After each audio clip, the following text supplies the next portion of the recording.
Scenes may not be suitable for very young audiences. Parental guidance is recommended. Ang programang ito ay naglalabas ng sensitibong eksena at impormasyon.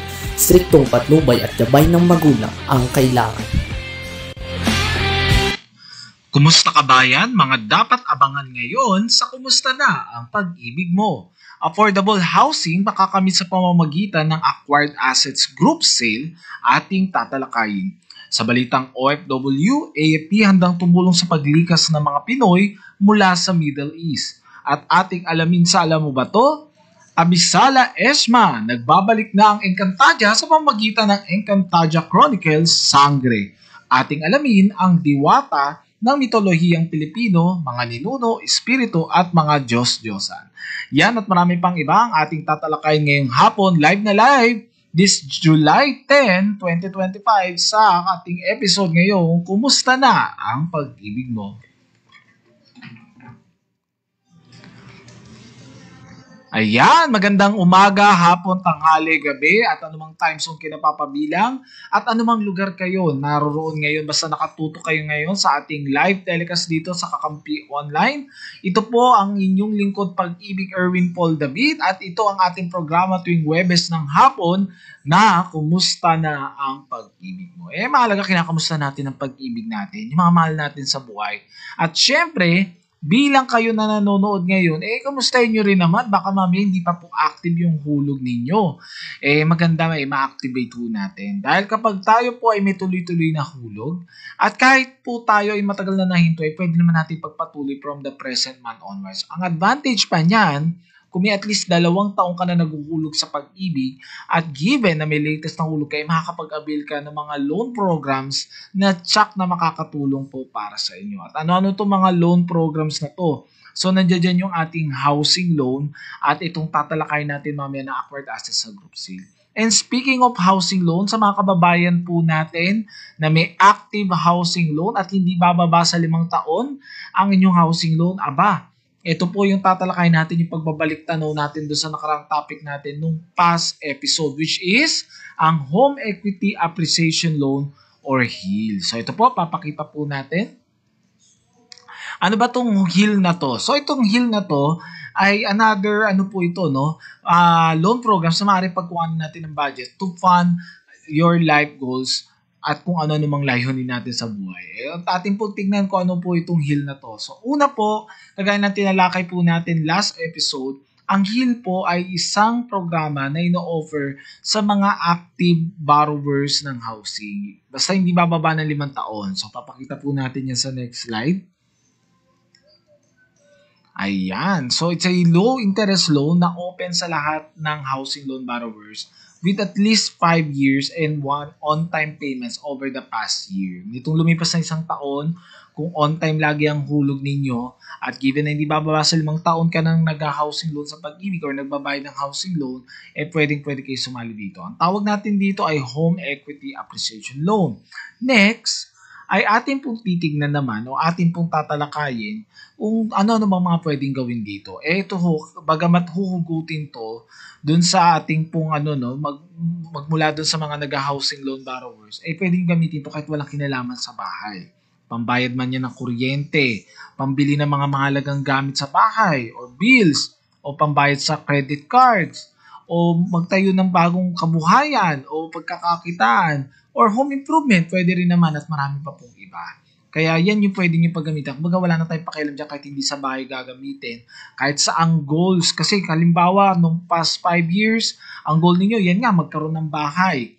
Ang next goals nyo, iba na ho. Yung iba gusto na magkaroon ng sasakyan. Pwede yan, no? Kung aabot yung halaga po niyan dito, sa malamang sanwang, aabot yan. Mamaya papakita natin gaano kalaki yung pwede nating magamit dito sa HEAL. Pwede rin naman po na gamitin nyo kung saan mang layunin po. Sino-sino ba pwede mag-apply? Basta active pag-ibig member, ibig sabihin patuloy pa rin nahuhulugan yung regular savings, hindi tataas o hihigit sa edad 65 years old at not more than 70 years old upon loan maturity. Of course, ganun pa rin, may legal na kapasidad. Halos kaparehas lang din naman ito ng eligibility requirements natin sa ating regular housing loan. Kung may existing housing loan, of course, dapat po ay na-take out na siya 5 years ago. No, kaya nga 5 years. At magkakandak tayo ng investigation or background check para makita kung talagang lehitim mo yung pinresentan yung proof of income. At kung meron namang outstanding loan balance sa short-term loan, ay walang problema. Basta kailangan ay wala kang arrears or updated ang hulog po natin. Ngayon, nalaman natin sino-sino na pwede mag-apply. Ating kasunod na aalamin ay gaano ba kalaki ang pwede nating magamit dito sa Home Equity Appreciation Loan. Ito po yon. Pwedeng pagbatayan nyo yung pinakamababa sa mga sumusunod. Una, yung desired loanable amount. Pwede rin yan sa kapasidad ninyo, sa capacity to pay na tinatawag, and maximum aggregated loan value. Na kinocompute po ito na yung di ba yung maximum loanable amount natin sa housing loan is 6 million, less po yung total outstanding balance ng inyong existing Pag-ibig housing loan. Or pwede rin pagbatayan yung tinatawag natin na latest loan to value ratio, wherein ang computation po nito, yung 60% ng latest appraised value ng inyong property sa Pag-ibig, ileles yung inyong outstanding balance. Kaya nga ang tawag natin po dito mga kababayan ay Home Equity Appreciation Loan kasi over time ay nag-a-appreciate ang value ng lupa. Let's say 5 years ago, ang appreciation ng property or yung tinignan yung property nyo ay parang worth 1.2 million. Syempre after 5 years, tataas pa po yun lalo na kung sunod-sunod at maraming development na ginawa sa inyong kapaligiran. So, expectedly, tumaas yan. Hindi na siya same na appraised value nung last 5 years ago. So, tumataas po siya and nililess yung outstanding balance nyo. So, kung ano yung magiging difference nun, yun po yung inyong maaaring magamit para dito sa Home Equity Appreciation Loan. O, diba? Siyempre, yung lowest dyan, yun yung pipiliin natin na approved loanable amount nyo for HEAL. Next. Ngayon, nalaman na natin, interesado ako dyan. Ang laki pala, no? Na pwede nating magamit. Ano ba mga requirements? Simple lamang po. Una, yung form lang po na fill out natin, no? Para sa principal borrower at meron din naman para do sa portion kung ikaw ay co-borrower.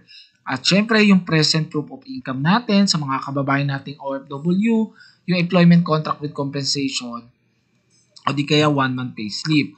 Tapos updated na real estate tax, yung familiar po natin, health statement form, and itong number 6, yung binabanggit natin conformity form for new subsequent housing availment, para naman to sa mga co-borrowers na kailangan nilang mag-apply ng HEAL. Okay? So, napakasimple na requirements at pag nakumpleto nyo na yan, actually, pwede nyo nang i-apply yan sa pamamagitan ng virtual Pag-ibig. Meron po tayo sa ating official website o scan nyo itong QR code na nakikita nyo po ngayon. Pero pag pumunta kayo sa website namin which is www.pagibigfund.gov.ph ay meron po tayo doon na sa virtual Pag-ibig, i-click nyo lang po yung virtual Pag-ibig at lalabas doon yung apply for and manage loans. Kasi marami kayo pipilian doon, yung be a member, pay Pag-ibig, tapos meron po dito yung apply for and manage loans. I-click nyo lang yun at meron doon apply for HEAL. Okay? So doon nyo i-upload po yan para pagdating sa branch, kumpleto na. Pwede na po yan, no? At ito na, ang topic natin ngayong araw na to, acquired assets. Where yung sinasabi natin dito, own a home for less. Sa totoo lang, napakahalaga na magkaroon ng sariling bahay. Napakahalaga na meron tayong sariling tinitirhan. At yan po yung nag-uugat ng ating peace of mind, ng safety, maging po sa kalusugan po, no? May kinalaman po ang pagkakaroon ng sariling bahay. Pero alam naman natin, mga kababayan, mga kukumustahan, na ang ating pangarap na magkaroon ng bahay, usually, hindi naman ganun-ganon. Ibig sabihin, malaking halaga ho talaga, pinag-iinvestan. Maganda naman sa Pag-ibig ay natutupad yung ganyang layunin at pangarap natin sa buhay na hindi tayo nabibigla. Pwedeng gawin pa unti-unti. Kaya nga pumapasok tayo sa tinatawag nating home financing katulad ng Pag-ibig housing loan. At syempre, doon na tayo sa pwede tayong mas makamura, no? Yung mas mababa yung pwede nating bayaran para mas sulit.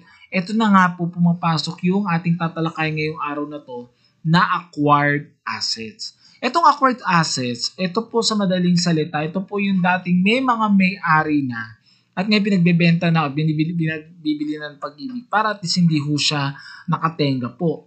At the same time, kumikita po siya. So, ito ay bukas para sa mga individual or company bidders. Meron tayong tinatawag na first public auction wherein wala tong discount. Ito ay no-offer doon sa original na nakatira. Ngayon, pag wala na po dyan, ay dito napapasok sa tinatawag natin second public auction. Sa second public auction, mas maiksing panahon mo siya mababayaran, mas malaking diskwento. Pag babayaran mo siya ng cash, 20% discount yan sa second public auction. Pag sinabi natin cash payable within 1 month. Pag yung short-term installment na tinatawag, ito yung babayaran mo within 1 year, 10% ang discount po. Pero kung yung long-term installment, ito yung wala na pong yung kumbaga yung talagang long-term, ibig sabihin ho nito 30 years, wala na po siyang discount. Meron din tayong negotiated sale. So, ang type of sale niya, halimbawa po ay retail. Kung retail po, mas malaki syempre kung cash payment or within 1 month babayaran, 30%. Kung within 1 year ay 20%. At kung yung long-term, longest payment term natin na 30 years ay 10%. Ay at least may discount pa rin pagdating sa negotiated sale. Pagdating sa group sale, yan po, no? Yung type of sale niya, syempre, either cash, short-term installment, o yung long-term installment, yan po yung pwedeng gawin po dun sa mga tinatawag natin group sale and bulk sale. Next, ngayon nakakita na natin yung mode of sale. Ang kasunod nating tatalakayin naman ay itong group sale. Itong group sale, mga kababayan, maaari nyo i-consider po ito. Ang kailangan lang po nito ay totoong meron kayong asosasyon, no? Meron kayong grupo talaga. Okay, kasi yun yung magkakaroon tayo ng memorandum of agreement. So dito po, mas malaki ang diskwento kung mas maaga natin siya mapupuli paid. Pwedeng 40%, syempre kung tayo po ay pwedeng 42, pwedeng 45. So yung mode of payment kung cash 30%, kung yung short-term installment ay 20%, at yung long-term installment ay 10%.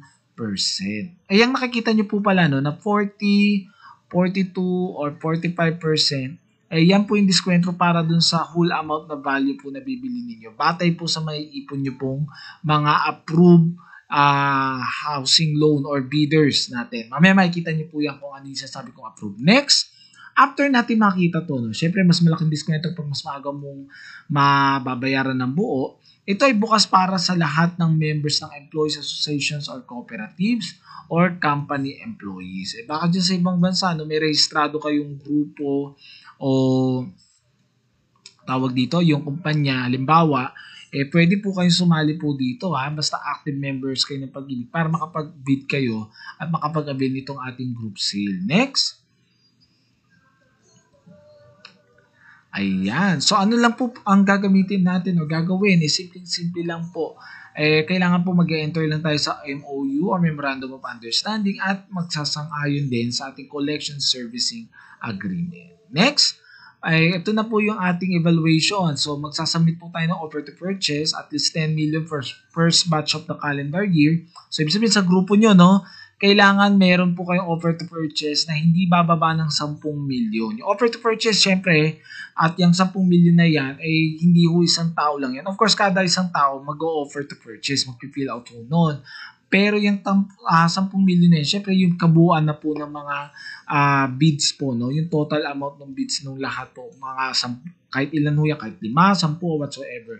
Tapos, evaluation of offer shall be on per property basis. Mas maganda yun. Kaya kung halimbawa na-avail nyo 40%, di yung property mo 40% lang. Di mas malakas ang loob mo ngayon mag-bid ng mas mataas. Kasi nga malaki pwede ma-discount kapag grupo kayo. Yun yung advantage kapag sumali kayo sa group sale. At ito po, the group shall be allowed 3 attempts with 5 consecutive posting of properties. Okay? Kung natalo ka sa first bid, pwede ka hanggang ikatlo. Submission by offers by the group, yan. Halimbawa, kung first batch, nagsubmit na itong January ng 10 million pesos, ang selling price of winning offer niya ay 5 million po. Kung noong April 2015 siya, halimbawa, ang selling price is 3 million, makikita nyo yung selling price ng winning offer is 3 million pa rin. Anyway, itong binabanggit dito, ganito po kasi yan. Hindi naman po kasi isang bagsakan yan, pwedeng maiipon po yan. Diba ang target natin, halimbawa, ay 10 million, no? So, yan po. Kailangan po makita po dito na 10 million o hindi bababa sa 10 million yung kabuuan ng mga halaga ng mga bidders po under dyan sa certain company po ninyo para makapag-avail kayo ng at least 40% discount. Next. Ito yung submission. Ngayon, sunod natin tatalakayin yung percentage ng diskwento. So, kung 40% po yan, may naipong kayo 40 to 50 million. Kung 42% ay more than 50 million to 100 million. At yung pinakamataas na po, 45%. pag more than 100 million. Siyempre, kung malawakan kayong kumpanya, marami ho kayong magbibid, mas malakas ang loob nyo magbid ng mas mataas kasi grupo kayo. Hindi naman ho kayo lugi dahil malaki naman yung mabidiskwento. Biruin nyo, kung makaabot kayo ng 50 to 100 million, may 42% discount. Lalo-lalo na itong 45%, basta may 100 milyong mahigit po ang inyong bid or yung mga approved bids po natin. Next, ngayon nalaman na po natin yan, anong kasunod natin gagawin? So, bigyan natin kayo ng sample ng mga properties at saka yung computation po nila para at least ma-inspire kayo mag-apply. By the way, available po ang ating po mga list of negotiated sale or mga properties under negotiated sale sa aming official website. Pwede na kayo mag-add to cart. Gawa lang ho kayo ng ating tinatawag na OPA. Ano yung OPA? Hindi po yung mga Koreano, no? Online Public Auction Account. Okay, umpisa na po natin. Unang example, yan, para ma-inspire kayo dahil ang dami magandang properties, tas mura pa. Ito po, nakadiskwento sila ng 45%. Located tong property na to sa Arezzo Place, Pasig. Yung amount po, kada isang unit dyan ay ito, nakikita nyo po ba to? 2,341,700. Ang bidder's offered price ay dinagdagan niya lang ng 1,000 mahigit, no? Actually 1,000 lang at saka 1 pesos. So 1,001 pesos. Minsan yan ang technique yan, nagkakatalo lang sa sentavo, sa peso, kaya minsan dagdagan mo lang siya, dinagdagan niya ng 1,000 at saka piso lang. Kaya ang naging net selling price niya, alam niya kung magkano? 1.2 million, ang layo dun sa 2.3 million. Ngayon, nakasave siya ng 1,054,000. At ang monthly amortization lang po ay 15,000. At ang kanyang at ang save niya ay dapat 15,000 ha. Pero alam niyo kung magkano na lang babayaran niya for 15,000, 8,556. Ang laking katipiran ha. At itong gross monthly income niya na 42,000 na nire-require kasi mataas nga yung halaga, 2 million. Dahil may discount na tayo at 1.2 na lang, ang kanyang required gross monthly income ay papalo na lang ng kahit 22,000 plus po. Ito ay located dyan sa Arezzo Place Building, Pinagbuhatan, Pasig City. Next, after po nito, isa pa po na sample. Ayan, ito naman sa Westwood Highlands, sa Dasmariñas, Cavite. So, townhouse po ito na may 46.3 33 square meters at lot area na 50 square meters. So, minimum selling price niya 1.6 million, offered price 1.650 million and 653,000. Ang discounted price po ay 990,000. So, 660,000 na lang niya makukuha yun. Ang gross monthly income niya lang, tingnan niyo po to, 17,000 na lang po. And ang kanyang estimated monthly amortization ay 6,493.75. Pasok na pasok. Okay? Next, after ng group sale, after nito mga sample na to, next ho natin ay meron din tayo sa Mercedes Homes III. Ito po ay located ho sa Binyan, Laguna. Balik po natin doon. Ayan. So, single lot touch lang ho siya. Floor area niya ay 76 square meters at may lot area na 80 square meters. So, biro nyo dati pinagbibili siya ng 2.5 million. Pero ngayon nakuha niya lang ng 1.490 million. So, nakita niyo po dito yung request gross monthly income sa kanya at least minimum of 26,000 at estimated monthly amortization of 9,601. Next, after po natin malaman po yan, meron pa po tayong mga samples pa po. Next. Ayan. So, next po. Yan, nakabil siya ng 42% discount ha. Kaya laki nung diskwento sa kanya. Next. Okay, next po. Ayan. Meron tayo sa Monte Vista Heights Subdivision, Taytay, Rizal. Tingnan nyo naman yung floor area. Ang lawak, 130 square meters. At ang lot area niya ay 119 square meters. Ang laki. Ang minimum selling price niya ay 5 million. Ang offered price ay 7 million. Pero kung ito nga, dahil nakapag-discount ko ng 45%, yung pinakamalaki, 3,877,500 pesos po yung natitira. So, malaki-laki pa po. Ang mode of payment sa short-term installment ay estimated monthly amortization is 317,660.94 yung may ipon niya. Tingnan nyo naman to, no? Ang liit na lang, no? From 5 to 7 ay naging 3,172,500. Next.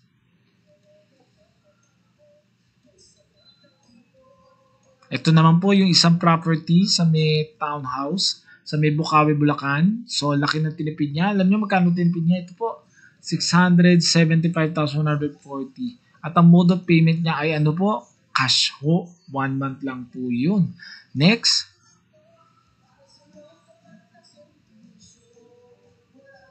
Ayan. So, paano po tayo magkaano po, no? Paano tayo may pag-bid? Una, pay muna yung 1,000 reservation fee for long-term installment and additional 5% for cash and short-term installment. Next. Ayan. So, for more information, inspect nyo na yung mga properties, tuklasin nyo. Baka mamaya meron na malapit sa lugar ninyo. Scan nyo na ang QR code na to, andahan yung mga requirements at maggawa na ng online public account, no? Online public, yung OPA na tinatawag natin, no? So, yan po ay applyan nyo na po. Siyempre, nakatutuwa pag nagkaroon ka ng sariling bahay. So, konting recap, ang coverage po niyan, of course, yung ating pong pagdating sa group sale, yung may mga legitimong kampanya or grupo, eligibility, dapat may at least 2 years na naghulog sa pag-ibig at may latest na hinulog recently, no? At least for the past 3 months. At i-evaluate at bibigyan na ng discount rate once na na-approve. Kasi babatay ngayon sa bilang ng mga nag-loans or halagang total na loan na nag-avail yung inyong mga empleyado or mga colleagues. Halimbawa po, no, nauna itong 10, nakabo sila 10 million mahigit. May isa pang grupo, sabi pwede ba kaming sumali dyan na kami ay makaano po, no, sa pag-ibig group sale, pwede yon. So, madadagdag na yun within 1 year kung may 10 million na at meron pang dumagdag na 40 million ng total na halaga ng grupong yon, may 50, na sila, may 42% discount na po yun. Laking bagay nun. Sa total mas malakas loob mo pag mas marami kayo, no? Para piling mo di ka naman din nakuha na malaking halaga. So, for more information sa ating short-term loan sa bahay, pwede nyo po yan, no, na makita sa aming official website. At pwede na rin tayo mag-apply ng virtual pag-ibig ako para ma-check nyo na po yan. Okay, after po nito sa recap,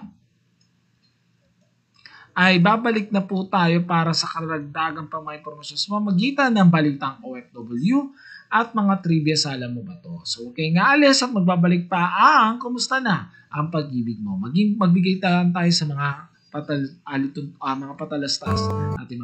Bago ako magmahal ng iba, mamahalin ko muna ang sarili ko.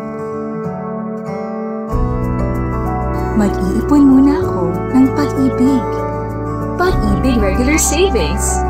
Earn 25 times more sa contributions mo. Ang contributions mo, ipon mo. Mas malaking contribution, mas malaking ipon. I'm worth it. I deserve pag-ibig.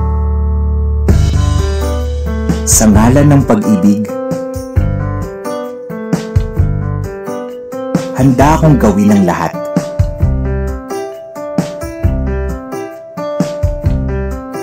Handa akong ibigay ang lahat. Mapadama lang ang tunay na pag-ibig sa'yo. Kaya sa ngalan ng pag-ibig, tutuparin ko ang ating pangarap.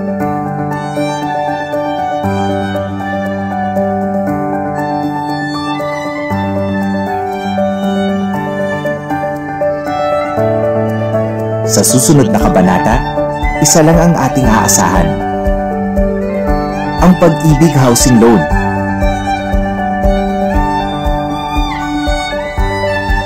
Ano man ang ating pangangailangan,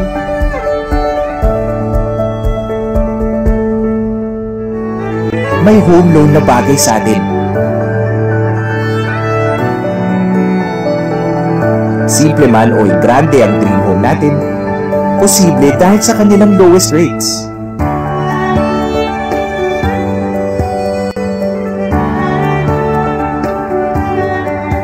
Pangmatagalan ang ating samahan dahil hanggang 30 years ang payment terms. Pasok sa kaya nating bayaran.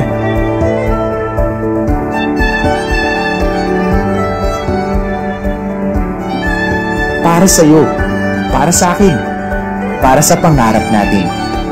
Lahat gagawin, lahat tatahakin. Sa ngalan ng pag-ibig, walang imposibleng pangarap.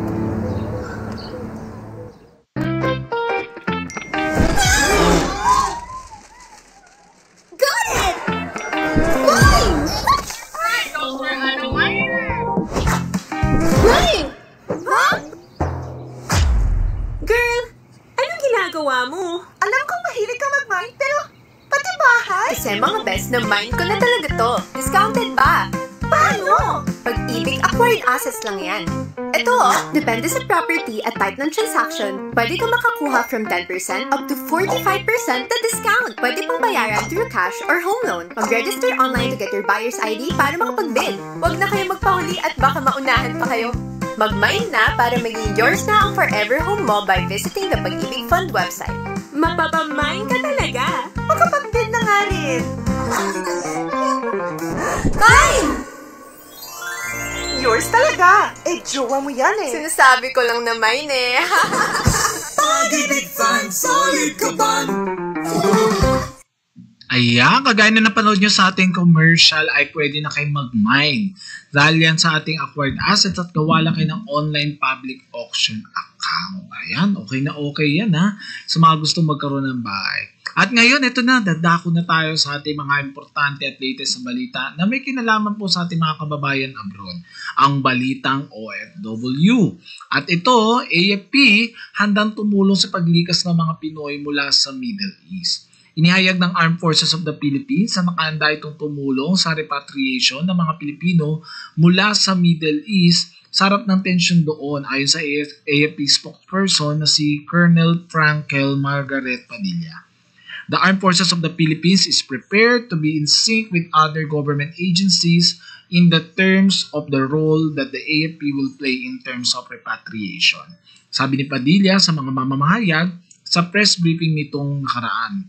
So we are ready to react swiftly, securely, and in sync with other government agencies on this. Dagdag pa po niya. May mga Pinoy na nakatakdang dumating sa bansa sa gabi ng Martes matapos maantala ang kanilang flight nung pansamantalang suspendihin ang Qatari air traffic dahil sa ginawang pag-atake ng Iran sa US military base sa Doha, Qatar. Sinabi rin ng DMW or Department of Migrant Workers na meron pang 50 Pinoy na mula sa Middle East ang inaasahang may uuwi sa bansa sa mga darating na panahon.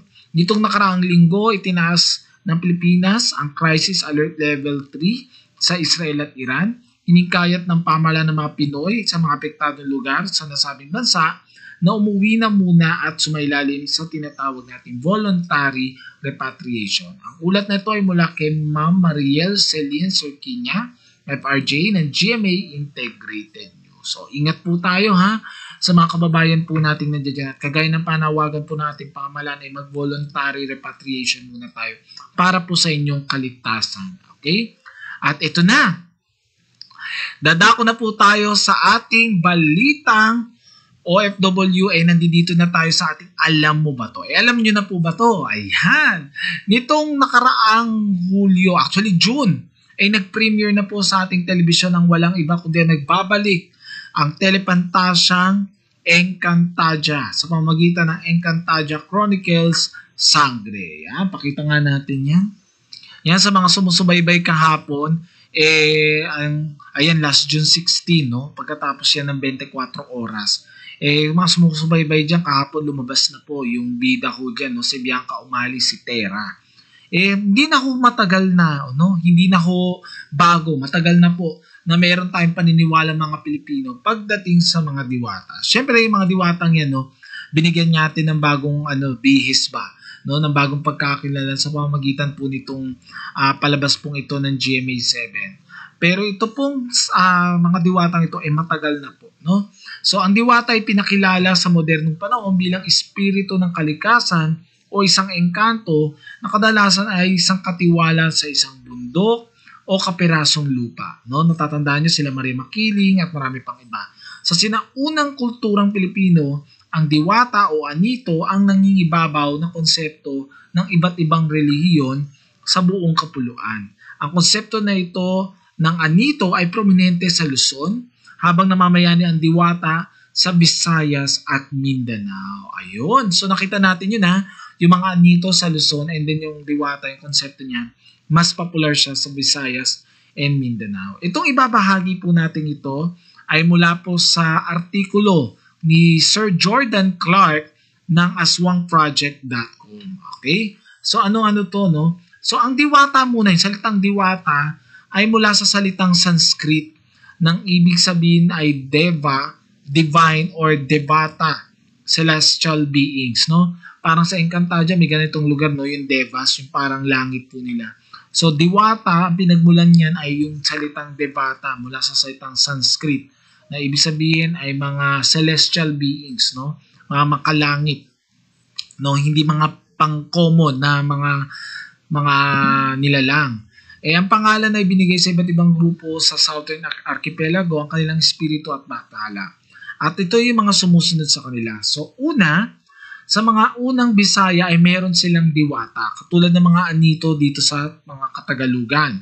Para sa mga Tagalog, ang bawat anito ay may partikular na katungkulan na ang pagpapala at pabor ay hinihingi nila kapag sila ay pumunta sa larangan ng digmaan. So halimbawa, pinoprotektahan sila ng anito mula sa mga sakit.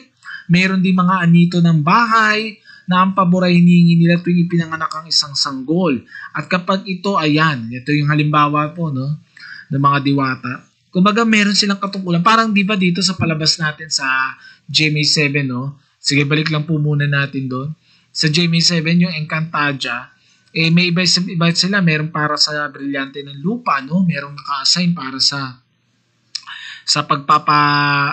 pag-iingat at pagpapala sa lupa. Meron naman na gumagamit ng apoy, meron ng katubigan, meron ng hangin. So dito rin may mga ganon. Parang alam niyo yung mga mythological gods and goddesses. Let's say, merong God of Thunder, nandiyan si Thor sa Norse mythology. O di kaya yung God of War sa Greek ay nandiyan ho si sa God of War, kung di ako nagkakamali, ay sa Roman mythology siya ay si Mars, no? Pero pagdating sa Greek mythology, kalimutan ko na yung equivalent God, no? Pero ganun po siya. Parang ganito rin dito sa atin sa Pilipinas, na ang ating term ay anito sa mga Katagalugan, pero sa mga Visayas at taga Mindanao na Kapuluan ay mga Diwata. So, iba-iba, may taga-protekta sa sakit, no? Yung maayos na pagsilang ng sanggol, kapag ito ay pasususuin sa dibdib ay inaalok dito. Isa pang anito na sinasabi ni Father Juan de la Plasencia, kinikilala bilang si Dian Masalanta, ay kilala bilang patron ng mga magkasintaan at henerasyon. Sinalaysay ni Alcina ang pinakatanyag at mahusay na dinaluan ng mga na ritual ng pangkomunidad na tinatawag na pagtigmaan. Ito ay sinasagawa sa bawat pamayanan sa Leyte at Samar na mga baylanes o daytan para sa kanilang mga diwata, no? Yung mga kaluwang na kanilang namatay na mga ninuno. Sa ilang nailathalang version ng mga sinali na recording ni Father Landal Hocano ng epiko ng Hinilawod ng Panay, sinagmalitong Yawa, sinagmaling Diwata, ay inilarawan bilang isang magandang Diyos na ikinasal kay Saragnayan, ang tagapag-ingat ng liwanag, at hinahangad ng mga isang epikong bayani na si Labaw Donggon. Ayan, halimbawa ito po yun, no? Yung magandang Diwata. Ngayon, ito naman, yung Ambatak, no, sa isla ng Palawan, ay iba ng pangalan Diwata sa mga minor de edad na espiritu. Habang bumibisita ang mga may akda na ito sa Batak ng Palawan, ay pininiwala ang isang diwatang nasa ilog na dumadaloy sa nayon at nagpapakasakit sa mga tao. Ang mga tao ay pinapayuhan ng kanilang babaylan na manatili sa labas ng ilog sa pagitan ng alas 12 ng tanghali at alas 2 ng hapon. Ito pa, tinatawag na mga tagbanwas, isa pang katutubo sa Palawan, ito po, yung nakikita nyo po, yan po yun, yung mga tagbanwas po, no? Ang mga espiritu na di nakikitang nilalang na diwatas. Ang mga diwata ang kumokontrol sa ulan at silang pinaniwalang lumilikha ng mundo at ng tao. Sila ay nakatira kung saan ang mga puno ng kahoy ay humawak sa langit o isang walang katapusang mataas na canopy na siyang nakikitang celestial na rehiyon. O parang dun daw yung nila, no? Yun yung pinaniwalang tira ng mga diwata. Pag may nakita silang malaking puno na may malataas na yung may canopy, ibig sabihin yung parang napakakapal ng dahon na parang payong na pwede mong masilungan. Yun yung pinaniniwalaan nilang tiraan ng mga diwata. Common na yun, di ba, sa mga Pilipino, minsan tayo, ng mga bata tayo, pag may nakita tayong matabang tangkay matabang di ba, branch ng puno o yung trunk ng puno, tapos mataas, tapos maraming dahon. Minsan, di ba, kung ano pinaniniwalaan natin, kesyo tirahan ng ganito, tirahan ng ganyan, di ba? parang ganun din po ang kanilang paniniwala. Parang sa Greek mythology, ang pinaniniwala naman nilang tirahan ng kanilang gods and goddesses yung Mount Olympus. O, di ba? Next, ito na. Tinatawag ng mga Mandaya o sa mga taga Mindanao, ang mga Diyos-Diyosa na kumakatawan sa kanilang mga ninuno na diwata o manaog. Okay? Isang mabuting espiritu na humihingi ng tulong laban sa mga pakana ng masamang nilalang. Sinasabi ng mga tao ng Mayo na hindi sila kailanman gumawa ng mga imahe ng kanilang mga Diyos. Ngunit sa paligid ng Katil Maxi ay nakakakita ng mga larawang kayo na tinatawag na managing account. So, 3 magkakasunod na gabi bago ang manaog na humihingi ng tulong sa kanya at nakikipag-usap din sa mga espiritu. Ito ay palaging ginagawa habang ang iba ay tulog. Sinabi pa niya na sa tulong ng diwata, ang balian ay nahuhulaan ang hinaharap sa pamamagitan ng pagbabasa ng palad. Kung hindi niya mabasa ang hinaharap sa unang pagkakataon, sumasayaw siya ng isang gabi bago ang manaog at ang susunod na araw ay nababasa nito ng malinaw. Ang diwata ay nagsiwalat ng nakatagong kahulugan sa kanya sa gabing komperensya. O, di ba? May mga ganun tayo mga ito mga diwatang ito kumbaga kapag may mga uncertainties, may mga agam-agam, sila yung nagiging takbuhan ng mga sinaunang Pilipino.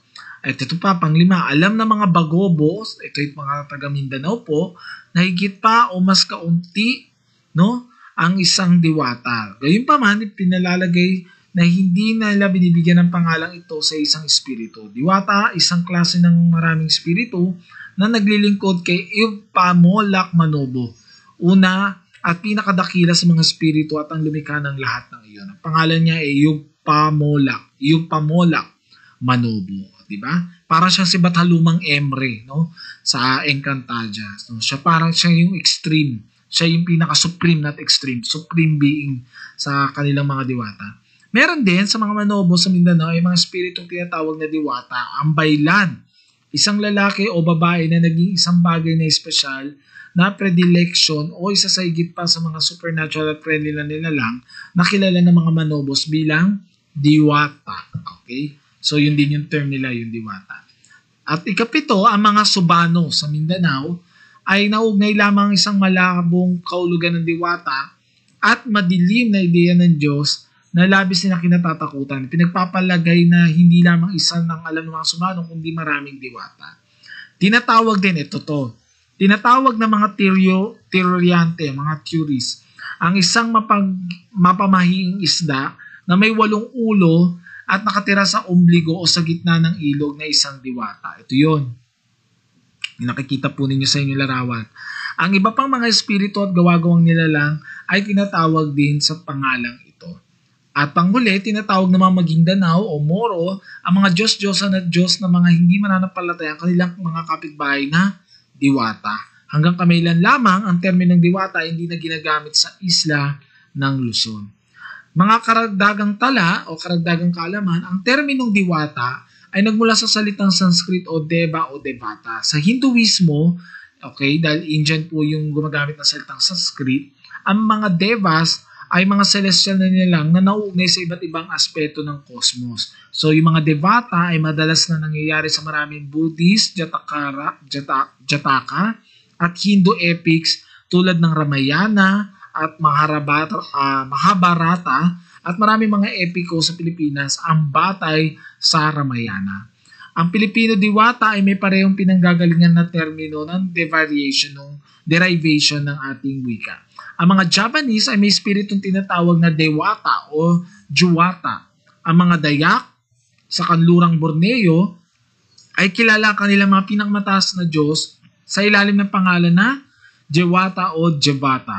Tinatawag din nila ang kanilang mga kategorya ng mga espiritu na nasa mababang mundo o sa impyerno na Dijata or contraction ng Jevata. Ang mga Makasares at Bugis ng isla ng Celebes ay tinatawag ng kategorya ng mga angkel na tagapangalaga na Rewata o Dewata. Tinatawag ng mga bulaang Mongonduer sa isla ng Sulawesi ang kanilang pinakmataas na Diyos na Ompu Duwata or Ompu Lolo Duwata ay Dewata. Tinatawag na mga bantik, ito yung mga katutubong Minahasa or sa Boreal Peninsula ng Sulawesi, ang kanilang mga anghel bilang Mobu Duwata. Okay, lagi may nakikita kayo, yan po yun, no? Diwata, Duwata, Buwata. No? Tinatawag na mga batak ng Sumatra ang kanilang mga Diyos-Diyosan na Debata Idub. Ang mga ito ay kumakatawan sa Sialon o mga espiritu ng kanilang pinakamalayong mga ninuno. Mapapansin niyo po ito, no? Yung mga diwata po yung tagapangalaga, inuugnay nila to hindi lamang po sa mga kalikasan, yung mga nangyayari sa kapaligiran, bagkus maging din sa kanilang mga origins, yung kanilang mga ninuno, yung mga ancestors nila.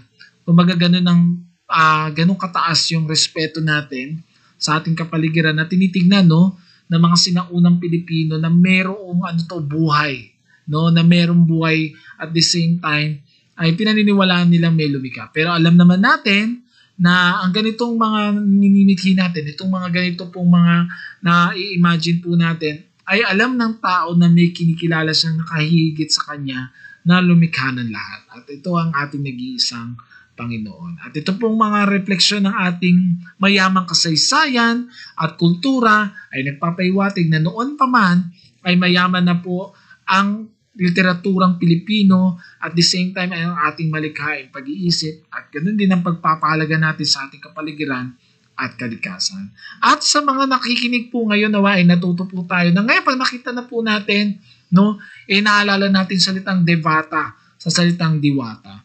At hindi naman tayo mahihiwalay sa ating mga pangarap, no, na tayo magkaroon ng sariling bahay sa pamamagitan ng ating acquired assets. O di ba?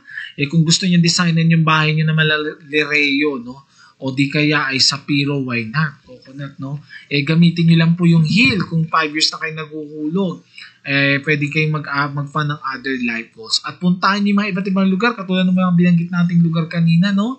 Sa iba't ibang lugar sa Asia, at tuklasin ninyo, no, yung makulay nilang kasaysayan, katulad ng makulay na kasaysayan natin mga Pilipino. Ayan! So ito po ang ating episode ngayon sa Kumusta na ang Pag-ibig Mo. For more information, syempre, bisitahin nyo lang aming official website na www.pagibigfund.gov.ph at gawa rin kayo ng virtual pag-ibig account para updated kayo sa mga hulog nyo po sa pag-ibig. And of course, ay like and share nyo rin po itong ating broadcast po sa pamagitan po ng Kakampi Online at ang kanilang official YouTube channel po. Muli, ito po ang inyong lingkod Pag-ibig, Erwin Paul David, at kita-kita tayo sa mga susunod nating episode dito sa Kumusta na ang Pag-ibig Mo. Ingat po tayong lahat, maulan po nito mga nakarang araw, kaya inom lang ng vitamina at dala ng payong. At syempre nagpapasalamat po tayo sa Kampi Online na dito po, of course, si Sir RB and of course si Ma'am Penny Nicodemus. Kita-kita po tayo sa mga susunod ng episode ng Kumusta na ang Pag-ibig Mo.